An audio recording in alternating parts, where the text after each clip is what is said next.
آج کا سوال یہ ہے کہ روزے کی حالت میں احتلام ہو جائے تو کیا روزہ ٹوٹ جاتا ہے یا نہیں ٹوٹتا؟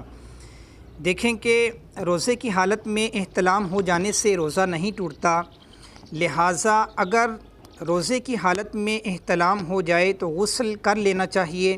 لیکن جب آپ غسل کرتے ہیں روزے کی حالت میں تو غرغرہ نہیں کریں گے۔ اس سے مراد یہ ہے کہ اگر آپ لوگوں نے روزہ رکھ لیا ہے، روزہ رکھنے کے بعد آپ لوگ سو گئے ہیں، تو سوتے ہوئے میں اگر احتلام ہو گیا ہے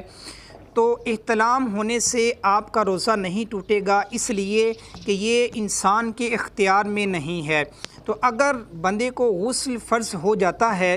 تو پھر آپ لوگوں نے کرنا یہ ہے کہ نماز سے پہلے کوشش کرنی ہے کہ غسل کر لینا ہے، اور غرغرے کی جگہ آپ لوگوں نے کلی کر لینی ہے، آپ لوگوں کا غسل کمپلیٹ ہو جائے گا۔